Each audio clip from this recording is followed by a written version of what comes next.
자, 이번 주부터는 5월 가정의 달을 맞아서 사도행전 강해를 잠시 쉬고요. 고린도전서 13장 말씀을 통해서 함께 은혜 나누기를 원합니다. 여러분이 잘 아시는 것처럼 오늘 읽은 고린도전서 13장에는 별명이 붙어 있어요. 무슨 별명일까요? 사랑장. 와우. 안 알려줘도 이렇게 잘 알고 계시네요. 사랑장이라는 별명이 붙어 있습니다. 도대체 사랑이란 무엇인가?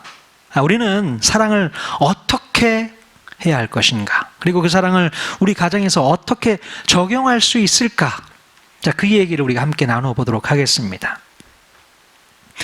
지난주에 우리는 사도 바울이 예수님을 처음 만난 간증에 대해서 잠시 살펴보았습니다. 다메섹 도상에서 부활하신 예수님을 처음 만났을 때에 바울은 그분이 바로 메시아구나, 그리스도구나 바로 알아볼 수 있었습니다. 자, 그 전까지는 그렇게도 예수 믿는 사람들에 대해서 핍박과 박해를 서슴지 않았던 그가 이제 예수님을 만나고 난 다음부터는 본인이 핍박과 박해를 받는 그런 입장이 되어버렸어요. 입장이 뒤바뀌어 버렸죠. 자, 그러나 바울은요, 예수님을 만난 뒤로 이제 새로운 인생을 살게 되었습니다. 새로운 꿈과 새로운 비전과 새로운 목표를 가지고 환난과 핍박을 견디면서 기쁨으로 살 수 있게 되었던 것입니다. 자, 그래서 바울은 평생 예수 그리스도의 복음을 전하는 전도자의 삶을 살았고 결국에는 예수 믿고 예수를 전한다는 이유로 목숨을 내어주는 순교를 통해 생을 마감하게 됩니다. 바울은 죽을 때까지 주님을 사랑했고 성도들을 사랑했고 심지어 원수들까지 사랑했다는 거예요. 바울의 모습입니다. 그럼 바울의 마음 가운데 있었던 그 사랑의 실체는 과연 무엇이었을까요? 오늘 말씀을 통해서 바울이 소유했던 그 사랑의 실체를 확인해 보도록 하겠습니다. 오늘 우리가 읽은 이 고린도전서 말씀은요, 바울의 3차 전도 여행 당시에 에베소에서 사역하고 있었을 때에 쓰여진 편지로 알고 있습니다. 고린도 교회는요, 2차 전도 여행 때에 바울이 1년 6개월 동안 머물면서 눈물로 세웠던 그런 교회 아니었겠습니까? 자, 그러면 바울이 사역을 마치고 돌아간 이후에 고린도 교회에서는 누가 사역을 했을까요? 누가 사역을 했을까요? 기억나십니까? 자, 알렉산드리아에서 온 아볼로라는 사람이 아굴라와 브리스길라를 만나서 그분의 도움으로 예수 그리스도의 복음을 정확히 배우고 난 뒤에 고린도 교회 목회자로 파송이 됐잖아요. 네. 기억나시죠? 자, 그런데 그 아볼로가요, 고린도 교회에서 열심히 목회를 하다가 목회가 너무 힘이 들어서 목회를 포기하고 바울에게 찾아오는 그런 일이 성경에 기록되어 있습니다.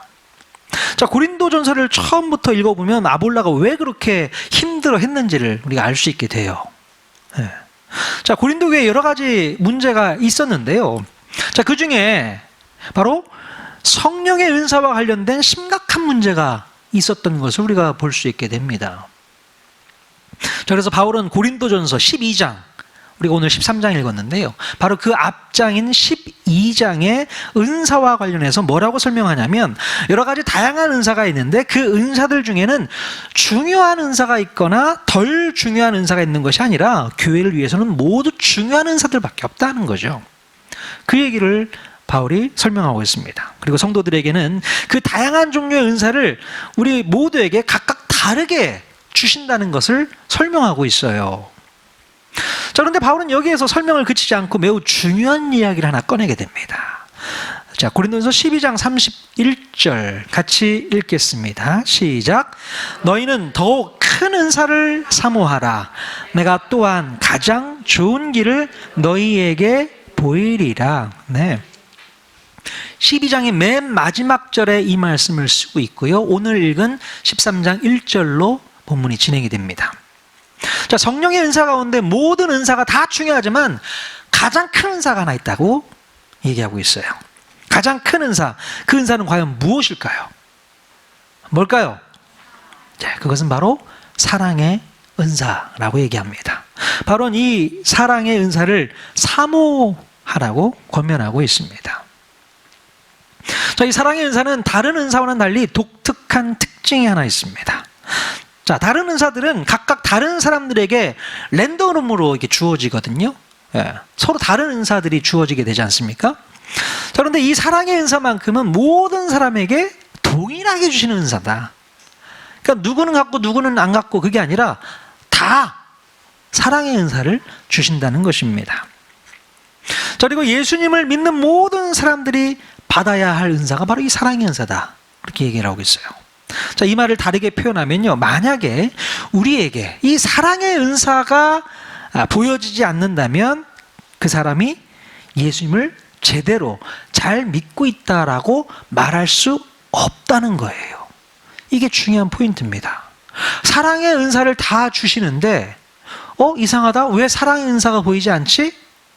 사랑의 은사가 보이지 않으면 그 사람이 예수님을 제대로 잘 믿고 있는지를 확인해 봐야 된다는 그 얘기예요. 자, 우리가 한번 살펴보도록 하겠습니다. 여러분, 그렇다면 예수님을 제대로 믿는다고 할 때 그 기준이 무엇일까요? 제대로 믿는 기준이 뭘까요? 자, 여러분이 생각할 때 예수님을 제대로 믿는 기준, 자, 이렇게 생각할 수도 있겠죠. 예배를 잘 드리거나, 성경을 열심히 읽거나, 또 성경 쓰기를 열심히 하거나, 또 기도를 아주 유창하게 잘하거나, 또 전도를 열심히 하거나, 그러면 그 사람이 예수님을 잘 믿는다. 우리는 이렇게 말할 수 있을까요? 뭐 그럴 수도 있겠죠. 자, 도대체 예수님을 잘 믿는 기준, 우리는 무엇으로 확인할 수 있겠는가? 자, 사도 바울은요, 오늘 이 본문에서 예수님을 잘 믿는 기준을 말씀해 주고 있습니다. 자, 그것은 바로 우리 모습 속에서 사랑이 흘러나와야 한다. 이렇게 말씀하고 있어요. 뭐가 흘러나와야 된다고요? 사랑이 흘러나와야 된다는 거죠. 자, 우리의 모습 속에서 사랑이 흘러나와야만 예수님을 잘 믿고 있구나. 그렇게 우리가 확인할 수 있다는 겁니다. 아무리 그 어떤 대단한 모습을 내가 갖추고 있다고 하더라도 사랑이 없으면 어떻다고요? 아무것도 아니기 때문에 그렇습니다. 아무것도 아니라는 거예요. 자, 고린도서 13장 1절 말씀 같이 읽겠습니다. 시작. 내가 사람의 방언과 천사의 말을 할지라도 사랑이 없으면 소리나는 구리와 울리는 꽹과리가 되고. 네. 자, 여기서 사람의 방언과 천사의 말이 나오는데요. 사람의 방언이란 우리가 사도행전 2장에서 배웠었는데 각 나라의 언어를 말하는 겁니다. 자, 그리고 천사의 말이라는 것은 우리가 알아들을 수 없는 그 방언 있잖아요. 그럼 방언 받으신 분 많이 계시죠? 천사의 말이라고 표현합니다. 즉 각각 다른 나라의 언어를 다 알아듣고 소통을 할 수 있거나, 또 천사의 말로 하나님과 소통한다면 그 사람은 신령한 사람이라고 우리가 생각할 수 있지 않습니까? 자, 그러나 중요한 것은요, 그 사람에게 아무리 천사의 말을 하고 사람의 방언을 한다고 하더라도 사랑이 없으면 어떻다는 거예요? 사랑이 없으면 아무 의미 없이 울려 퍼지는 꽹과리밖에 되지 않는다는 겁니다. 사랑이 없으면 의미가 없다는 거예요. 자, 13장 2절에는 뭐라고 되어 있습니까? 같이 읽겠습니다. 시작. 내가 예언하는 능력이 있어 모든 비밀과 모든 지식을 알고 또 산을 옮길 만한 모든 믿음이 있을지라도 사랑이 없으면 내가 아무것도 아니에요. 네.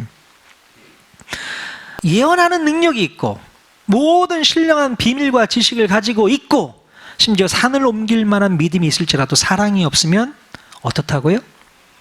아무것도 아니랍니다. 그러면 예언하는 능력이 있다는 것은요, 무엇을 말하는 것일까요? 예언하는 능력이 있다. 말씀드렸잖아요. 하나님의 말씀을 받은 자로서 하나님의 말씀을 잘 알고 있다는 뜻이잖아요. 네. 예언이 나올 수 있는 거니까.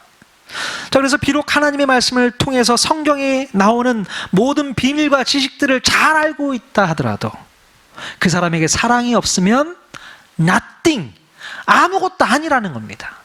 아무리 성경을 많이 알고 있고 성경을 통해서 놀라운 지식을 갖고 있다 하더라도, 놀라운 비밀을 갖고 있다 하더라도 그 사람에게 사랑이 보이지 않는다면 nothing, 아무것도 아니다. 여러분, 산을 옮길 수 있는 믿음이 있다는 건 뭘 말하는 겁니까? 교회에서 보면 어떤 사람을 보통 믿음 좋은 사람이라고 우리가 얘기할 수 있을까요? 믿음 좋은 사람은 어떤 사람입니까? 어차피 산은 내가 옮기는 것이 아니라 하나님께서 하신다는 것을 알고 있는 그런 사람 아니겠습니까? 그러니까 하나님께서 반드시 응답해 줄 것을 확실히 믿는 사람, 그런 사람들을 우리가 믿음 좋은 사람이라고 말할 수 있을 것 같아요. 자, 그런데 그런 놀라운 믿음을 가지고 있어도 그 마음 가운데 사랑이 없으면 뭐라고요?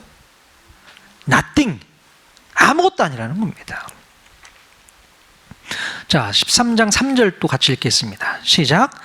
내가 네게 있는 모든 것으로 구제하고 또 내 몸을 불살에게 내줄지라도 사랑이 없으면 내게 아무 유익이 없느니라. 네. 내가 가지고 있는 모든 물질을 다 써서 남을 돕는다고 할지라도 또 내 목숨을 내던지는 순교를 한다 하더라도 사랑이 없다면 어떻다는 거예요? 내게 아무런 유익이 없다. 아무런 소용이 없다. 그 얘기입니다.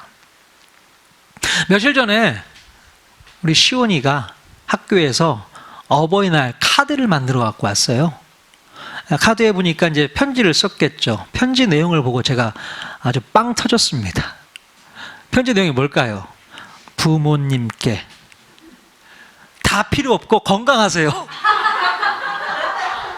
짤막하게 그렇게 썼더라고요. 다 필요 없고 건강하세요. 그거 보고 엄청 웃었습니다. 마찬가지로요, 바울의 의견이 이렇다는 겁니다. 다 필요 없고 사랑이 있어야 된다는 거겠죠. 다 필요 없고 사랑이 흘러나와야 된다는 겁니다. 물론 다 필요 없는 건 아니겠죠. 그러나 사랑이 없으면 그것조차 아무 의미가 없다는 그 얘기를 하고 있는 것입니다. 예. 여러분, 그러므로 예수를 잘 믿는다고 할 때 그 기준이 뭐라는 거예요? 바로 그 사람에게 사랑의 모습이 있느냐 하는 것입니다. 만약에 사랑이 없으면 그 사람의 믿음과 신앙은 아무것도 아니다. 그 얘기예요.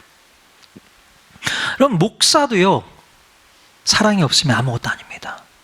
여기 서 있는 저도 제 안에 사랑이 없으면 저는 아무것도 아닙니다. 교회를 나온 지 30년, 40년이 되었어도 그분들의 마음 가운데 사랑이 없으면 아무것도 아닌 거예요. 아무것도 아닌 겁니다. 아무리 성경을 많이 읽고 기도를 많이 하고 봉사를 많이 하고 전도를 많이 하고 대단한 많은 물질을 하나님께 드릴 수 있어도 사랑이 없으면 아무것도 아닌 것입니다. 아무것도 아닌 거예요. 그럼 만약에 이 말을 직접 듣는다면 어떤 느낌이 들까? 김중량 목사는 다른 건 다 좋은데 사랑이 없는 것 같아. 다른 건 다 좋은데 사랑이 없는 것 같아. 그런 얘기를 제가 들었다 치면 제 마음에 어떤 느낌을 느끼게 될까요? 창피할 것 같습니다. 왜요? 김준양 목사는 아무것도 아니야. 그 얘기랑 똑같은 얘기거든요, 이게. 사랑이 없다라는 얘기는 아무것도 아니야. 예를 들어서 우리 교회에 와서 예배를 드리시는 분들이 만약에 이런 말을 하면 어떨까요? 자, 이 교회는 다 좋은데 성도들이 사랑이 없는 것 같아. 성도들에게서 사랑을 볼 수가 없어. 이게 무슨 뜻일까요? 이 교회는 nothing이야. 아무것도 아니야. 교회가 아닌 것 같아. 이 얘기랑 맞먹는다는 얘기예요. 다른 건 아무리 다 좋아도 사랑이 없으면 끝나는 겁니다. 여러분, 만약에 아무것도 아니야 라는 평가를 우리 주님께 직접 듣는다면 어떨까요? 아무것도 아니었어. 너의 믿음, 너의 신앙, 너의 예배, 너의 헌신, 너의 봉사, nothing이야. 아무것도 아니었어. 여러분, 이처럼 우리에게 사랑이 없다는 것은 무서운 심판을 의미한다고 우리 생각해야 됩니다. 다른 것은 다 갖추고 있어도 사랑이 없으면 아무것도 없는 것. 예, 아무것도 없는 거예요. 마치 군인이요, 명중률이 뛰어난 최신식 총을 갖고 있는데, 와, 저 총 대단하다 했는데 총알이 없어요. 그럼 적군이 뭐라고 하겠습니까? 아이고, 저거 아무것도 아니야. 총만 좋으면 뭐해? 총알이 없는데 적군이 깜볼 수밖에 없는 거죠. 총알도 없어. 아무것도 아니야. 정말 아무것도 아닌 거죠. 뭐 총으로 뭐 때릴 겁니까? 안 되는 거죠. 자, 그런데 가만히 보면요, 우리에게 사랑이 전혀 없는 것은 아닌 것 같아요. 어떻게 사랑이 전혀 없다고 말할 수 있겠습니까? 자식을 사랑하는 부모가 있고요, 또 부모를 사랑하는 자식도 있을 수 있고, 남편을 사랑하는 아내가 있고 아내를 사랑하는 남편도 분명히 있습니다. 많이 있어요. 올 1월 달에요, 러시아에서 있었던 일입니다. 자, 6층 아파트에서 불이 났어요. 근데 그 아파트 안에 엄마와 6살 난 딸이 있었던 거예요. 근데 불이 났습니다. 그래서 구조 요청을 기다리다가 불길이 너무 심해지니까 이 엄마가 어떻게 했을까요? 그 딸 아이를 안고 뛰어내렸어요. 6층에서. 어떻게 됐을까요? 딸은 살리고 이 엄마는 목숨을 잃게 되었습니다. 그 정도예요. 우리 엄마들은 딸을 살리기 위해서, 내 목숨은 아무것도 아깝지 않은 거예요. 딸을 살리기 위해서 딸은 살렸습니다. 그 정도거든요. 자, 심지어 남을 위해서 자신의 목숨까지 바친 사람도 있습니다. 아무런 관련이 없는 남을 위해서 목숨을 내놓은 사람들도 있어요. 여러분 잘 아시는지 모르겠어요. 아름다운 청년 이수현이라고. 기억하십니까? 일본 유학 중에 있었을 때에 이 친구가 지하철 선로에 떨어진 일본인 취객을 구하려다가 본인이 목숨을 잃게 됩니다. 근데 그게 벌써 20년이 됐어요. 20년이 됐는데 올해 1월 달에도 그 20주기를 맞아서 일본 사람들이 추모하는 그런 기사를 제가 보았습니다. 대단한 일이죠. 어떻게 남을 위해서, 그리고 다른 나라도 아닌 일본 그 취객을 위해서 자기 목숨을 내던질 수 있을까? 참 쉽지 않은 일이죠. 그럼 이렇게 우리에게는 사람을 사랑하는 마음이 전혀 없는 것은 아닙니다. 사랑하는 자식에게 필요하다면 우리 부모는요, 간쓸게 다 빼줄 수 있잖아요. 그럴 수 있습니다. 가능해요. 자, 그런데 이런 사랑에 대해서 우리 예수님은 뭐라고 하고 있나? 우리 예수님께서 뭐라고 할까요? 이런 사랑에 대해서 마태복음 5장 46절 같이 읽겠습니다. 시작. 너희가 너희를 사랑하는 자를 사랑하면 무슨 상이 있으리요? 세리도 이같이 아니하느냐? 네. 여러분, 그때 당시 가장 나쁜 사람의 대명사라고 하는 이 세리, 이 세리들도 이런 사랑쯤을 한다는 거예요. 나쁜 놈들도 이런 사랑을 한다는 거예요. 그러니까 나를 사랑하는 사람을 사랑하는 것은 누구라도 할 수 있다는 거죠. 누구라도 할 수 있다는 겁니다. 사랑하는 사람을 위해서 목숨까지 내놓는 것은 인간의 본능에서 나온 그런 사랑일 수 있습니다. 심지어 짐승들도 이런 사랑을 할 수 있습니다. 짐승들도 무서운 맹수 앞에서 자기의 새끼를 살리기 위해서 자기 목숨을 내놓는 그런 짐승들이 얼마나 많이 있는데요. 내 새끼를 살리고자. 짐승도 그렇다는 거죠. 자, 그러므로 바울이 말했던 그 사랑은요, 이런 사랑이 아니에요. 어쩌면 이 사랑은 에로스 사랑입니다. 이기적인 사랑. 근데 바울이 말한 사랑은 아가페, 하나님의 사랑, 그 사랑을 얘기하고 있습니다. 자, 바로 이 바울이 말하고 있는 그 사랑은 예수님의 사랑, 바로 십자가의 사랑을 얘기하고 있어요. 십자가의 사랑. 자, 십자가의 사랑이란 무엇을 의미하는 것일까?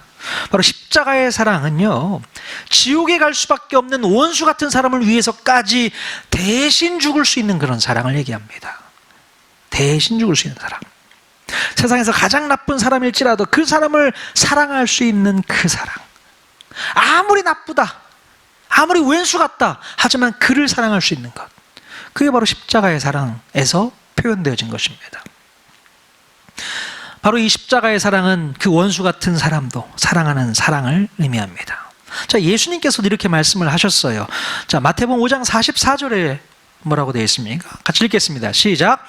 나는 너희에게 이르노니 너희 원수를 사랑하며 너희를 박해하는 자를 위하여 기도하라. 예. 왜 이 말씀은 아멘을 안 하시네? 아멘 하셔야 돼요. 원수를 사랑하며 너희를 박해하는 자를 위해서 기도해라. 바로 이렇게 원수까지도 사랑할 수 있는 그 사랑이 우리에게 있어야 될 줄로 믿습니다. 우리에게 있어야 돼요. 우리 모두는 주님이 사랑하셨던 것처럼 사랑할 수 있어야 됩니다. 주님이 그렇게 하셨다면 우리도 그렇게 해야 되는 거예요.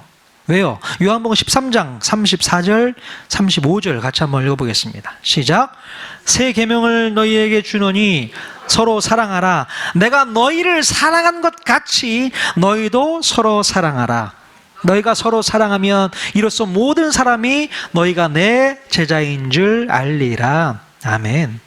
자, 우리 예수님께서는 내가 너희를 사랑한 것 같이 너희도 서로 사랑해야 돼, 그렇게 말씀해 주고 있어요. 주님이 우리를 사랑하신 그 사랑이 무엇입니까? 바로 그 십자가의 사랑입니다. 그 십자가의 사랑은 희생과 헌신 그 자체였어요. 아무 대가가 없는 그런 사랑입니다. 자, 우리 예수님께서는 우리들도 그 십자가의 사랑을 서로에게 실천해내야 한다고 말씀하고 있습니다. 그래야만 우리가 주님의 제자가 될 수 있다고 말씀하세요. 서로에게 십자가 사랑을 실천하지 못한다면 우리는 주님의 제자라고 말할 수 없다, 그렇게 얘기하고 있는 것입니다. 우리가 예수님처럼 사랑하지 않으면 예수님의 제자가 아닌 것입니다. 예수님처럼 사랑해야 돼요. 그래서 성경에서 말하는 사랑의 기준은 예수님처럼 해야 되는 겁니다. 사랑의 기준은 어떻게 해요? 예수님처럼. 그게 기준인 것입니다. 자, 그런데 여러분, 예수님처럼 사랑한다는 것이 쉬운 일일까요? 어려운 일일까요? 쉬운 일이에요? 어려운 일이에요? 예수님처럼 어떻게 사랑합니까? 어렵죠. 어려운 일일 것입니다. 그러니까 예수님처럼 사랑한다는 건 쉬운 일은 아닙니다. 자, 그런데요, 예수님께서 너희도 나처럼 사랑해야 한다라고 말씀하셨다면 그 사랑은 할 수 있는 일이다, 할 수 없는 일이다? 할 수 있는 일이기 때문에 해라고 얘기한 거예요. 할 수 있는 일이기 때문에 너희도 나처럼 사랑해야 돼라고 말씀하신 겁니다. 물론 쉬운 일은 아니지만 그렇다고 해서 할 수 없는 일이 아니라는 겁니다.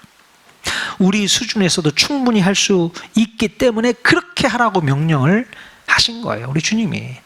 그냥 그 어려운 거 너희들도 해, 그게 아니라 할 수 있는 거야. 그러니까 하라고 명령하신 것이죠.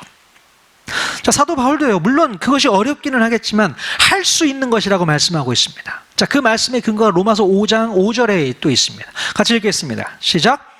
우리에게 주신 성령으로 말미암아 하나님의 사랑이 우리 마음에 부은 바 됨이니. 아멘. 우리가 예수님을 믿고 구원받으면 성령을 선물로 받게 되잖아요. 자, 그 성령으로 말미암아 하나님의 사랑이 우리 마음에 부어졌기 때문에 우리도 예수님처럼 십자가의 사랑을 실천할 수 있는 것이라고 말씀하고 있는 것입니다. 성령이 부어졌잖아요.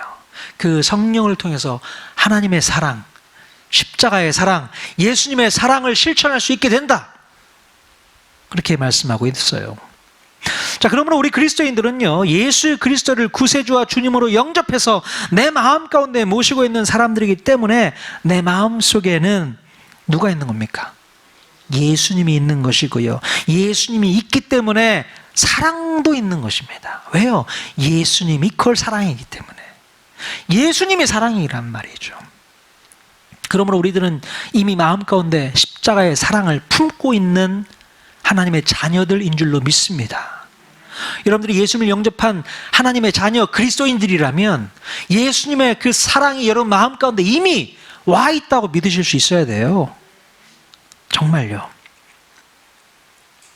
우리가 십자가의 사랑을 품고 있기 때문에 당연히 그 사랑이 흘러나와야 되는 것입니다. 이제부터는. 예전에 제가 빛과 소금 얘기 해드렸잖아요. 우리가 빛이 돼야 되고 소금이 돼야 된다는 그런 말씀이 아니었다고 말씀드렸잖아요. 너희는 이미 소금이고 너희는 빛이야 라고 말씀해 주셨어요. 왜냐하면 우리가 예수님을 마음 가운데 모셔드렸기 때문에, 빛을 모셔드렸기 때문에 그 빛이 나를 통해서 흘러나가게 될 수 있는 거잖아요. 내가 빛이 되려고 노력하는 게 아니라 그분이 빛이기 때문에 나를 통해서 빛이 흘러나가는 거잖아요. 그냥 나를 통해서 짠맛이 흘러나가는 것처럼 예수님이 사랑이기 때문에 그 사랑이 내 안에 계신다면 자연스럽게 사랑을 흘러나가게 되어 있다는 거예요. 사랑을 하려고 애쓰는 게 아니라 사랑은 자연스럽게 흘러나갈 수 있게 되는 것이다, 그렇게 얘기하고 있어요.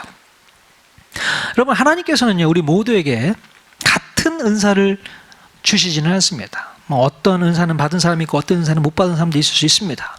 나는 방언 은사를 받고 싶은데 나는 왜 방언 은사를 안 주나? 방언 은사 안 줄 수 있습니다.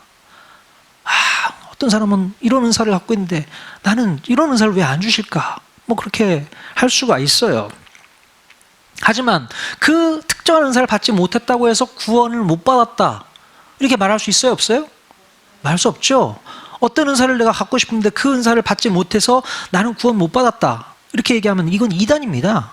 이단이죠. 은사들은 그런 거지 않습니까? 누구에게는 있을 수 있고 또 누구에게는 없을 수 있습니다. 자, 그런데요, 하나님께서는 우리 모두에게 다 다른 은사를 주셨지만 딱 한 가지 은사는 다 동일하게 주신 은사가 있어요. 그게 무슨 은사라고요? 사랑의 은사예요. 왜 사랑의 은사가 다 동일하게 주어졌냐면 예수님께서 여러분 마음 가운데 들어오셨다면서요. 사랑이 들어왔다면서요. 사랑이 들어왔으면 사랑의 은사를 받는 거거든요. 그럼 반대로 사랑의 은사가 없다면 점검해 봐야 되는 거죠. 다시금 점검해 봐야 됩니다. 내가 예수님을 제대로 잘 믿고 있는 건가? 스스로 점검해 봐야 됩니다. 왜 나에게는 사랑이 없지? 왜 나에게서 사랑이 흘러나가지 못하지? 왜 사랑으로 품지를 못하고 있지? 고민해 보셔야 돼요. 예. 바로 예수님을 제대로 믿지 못하기 때문에 그렇다는 겁니다. 제대로 믿지 못한다. 제대로 내가 예수님을 만났나? 그것까지 의심해 봐야 되는 거예요. 그냥 종교 활동만 열심히 하고 있었나?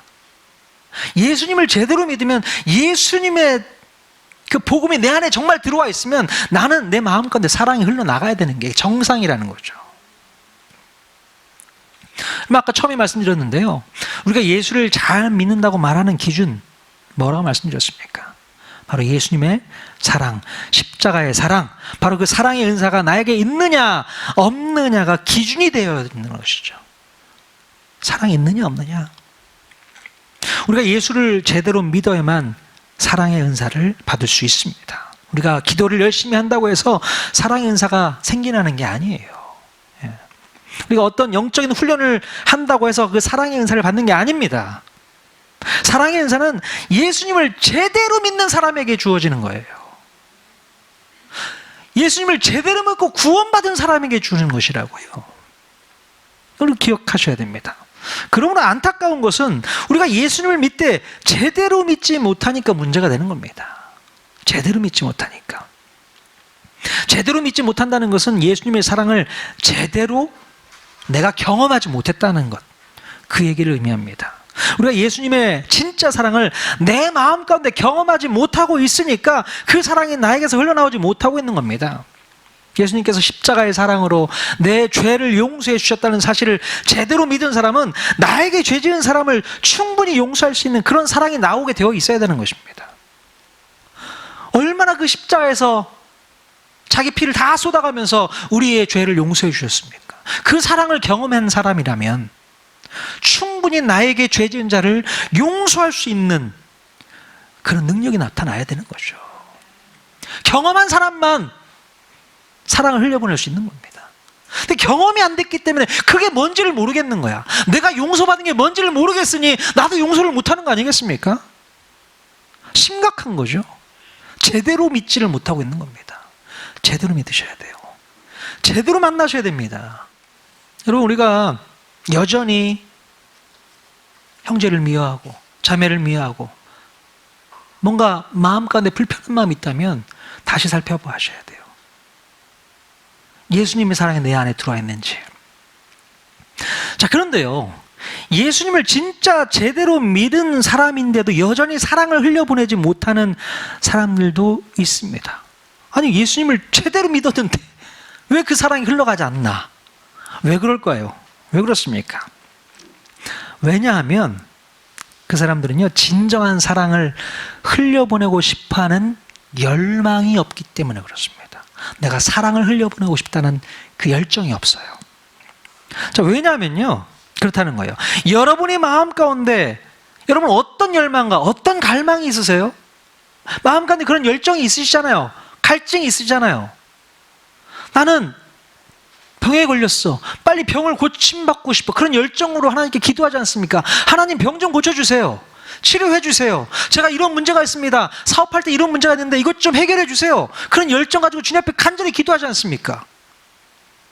하나님 앞에 복 받기를 원해서 하나님 앞에 간절히 기도하지 않습니까? 복 주세요. 근데 정작 주님 제 마음 가운데 사랑이 넘쳐나기를 원합니다. 저에게 사랑을 주십시오. 사랑이 흘러나가기를 원합니다. 그런 열정 가지고 우리가 기도하진 않잖아요. 하나님 제 마음 가운데 사랑이 풍성했으면 좋겠습니다. 다른 거 다 필요 없고 사랑만 있었으면 좋겠습니다. 여러분 이렇게 기도해 본 적 있으세요?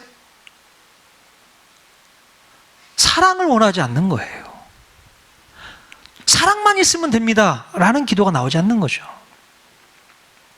그게 안타까운 우리의 모습인 것이죠. 다 필요 없고 예수님처럼 사랑하며 살게 해주세요. 이런 고백이 나와야 되는 것입니다. 자, 우리 마음 가운데 이런 갈망, 이런 열정이 있다면 내 안에 계신 성령님께서 그때부터 작동하시게 되는 겁니다. 정말 네 마음이 그걸 원해? 내가 사랑을 넣어줄게. 사랑이 흘러가게 해줄게. 예수님이 내 안에 계신데도 사랑이 나타나지 않는 사람은 그 열정이 없어서 그런 거죠. 사랑을 흘려보낼 수 있는 열정, 그게 우리에게 필요하다는 겁니다. 저는 오늘 이 말씀을 준비하면서요, 저에게 이렇게 질문을 해봤습니다. 김 목사, 너는 유능한 목사가 될래? 아니면 사랑 많은 목사가 될래? 둘 중에 하나를 선택하라면 제가 뭘 선택할까요? 유능한 목사가 될까? 아니면 사랑이 많은 목사가 될까? 여러분들은 제가 어떤 목사가 되기를 원합니까? 둘 중에 하나 선택한다면. 유능하지 않아도 된다는 얘기인가요? 기왕이면 유능하고 사랑 많은 목사가 되었으면 좋겠다. 한 가지만 고르라면 저는 사랑이 많은 목사가 되고 싶습니다라고 말하고 싶어요. 근데 솔직히 말씀드리면 사랑보다는 유능했으면 좋겠다는 마음이 제 마음속에 더 가득했거든요. 그 욕심이잖아요. 유능한 목사가 되기를 원하고 사람들한테 인정받는 목사가 되기를 원하고. 아니라는 거예요. 사랑이 없으면 그 유능함조차도 나띵이다고 얘기하는 거잖아요. 사랑이 없는데 무슨 유능함이 필요하겠냐. 그렇구나. 사랑이 있어야 되는구나. 제 마음 가운데서도 사랑이 가득 차서 흘러나가야 되는구나. 그것을 다시 한번 깨닫게 됩니다. 여러분, 우리에게 사랑이 없으면 아무것도 아닙니다. 사랑이 없다는 것은 예수가 없다는 것이고, 예수가 없는 인생은 아무것도 아니기 때문에 그렇습니다. 여러분 삶 가운데 예수를 빼버리면 여러분 nothing이에요. 여러분 마음 가운데 예수가 없으면 아무것도 아닙니다. 그 인생 뭐 볼 게 있겠습니까? 우리가 예수를 믿고 있으니 우리가 진정한 행복을 누리고 있는 것이고 저 천국을 소망하며 살아갈 수 있는 거 아니겠습니까? 예수가 없으면 nothing이에요. 살 소망도 없고 의미가 없는 겁니다. 그렇다는 거예요. 그리고 우리 안에 예수가 있어도 그 사랑이 흘러가지 못하고 있다면 예수님처럼 사랑하겠다는 간절한 갈망이 없어서라는 거죠. 갈망을 가지십시오. 예수님처럼 사랑하고 싶습니다. 예수님처럼 사랑하고 싶습니다. 다른 거 다 필요 없고 예수님처럼 사랑하고 싶습니다. 그게 전부인 것 같아요. 그게 없으면 다른 건 아무것도 안 되는 거니까. 예수님처럼 사랑했다는 그 간절한 마음으로 여러분 가족들을 바라보십시오. 안 믿는 가족도 있을 것이고 또 옆에 있는 사랑하는 남편, 아내, 자식, 부모, 예수님의 그 사랑으로 가족들을 바라보십시오. 또 옆에 있는 성도들 한번 바라보십시오. 지금 바라보세요. 예수님의 사랑으로 예수님처럼 사랑하겠다는 그 눈빛 한번 보내보십시오. 예수님처럼 사랑하겠습니다. 네. 여러분들 친구들과 여러분들 이웃들을 한번 살펴보십시오. 예수님처럼 내가 너에게 사랑하겠어. 그리고 심지어 여러분의 왼수들까지 한번 바라보십시오. 내가 예수님처럼 너를 사랑할게. 비록 너는 왼수지만 예수님처럼 내가 너를 사랑할게. 여러분, 예수님께서 그분의 십자가 사랑으로 우리를 변화시켜 주셨듯이 우리의 사랑으로 말미암아 상대방이 변화될 수 있는 줄로 믿습니다. 우리 가정이요, 여러분 한 사람이 그 사랑으로 말미암아 변화되기를 소원합니다. 사랑이 소망입니다. 사랑이 답입니다. 사랑밖에 없는 거예요. 그래서 저는 계속 그 마음에 울리는 게 있어요. 다 필요 없고 사랑밖에 없어요. 할렐루야. 우리 통하는 게 모든 성도들 다 필요 없고 사랑만 가지면 다 가는 거예요. 여러분 가정 안에 이 사랑 하나가 귀하게 싹터서 열매 맺기를 소원합니다. 우리 교회에 주님의 사랑으로 서로 사랑하겠다고 다짐하는 사람들만 다 모였으면 좋겠어요. 그런 마음으로 이 5월달을 풍성하게 맺어나갈 수 있기를 주님의 이름으로 간절히 축원드립니다.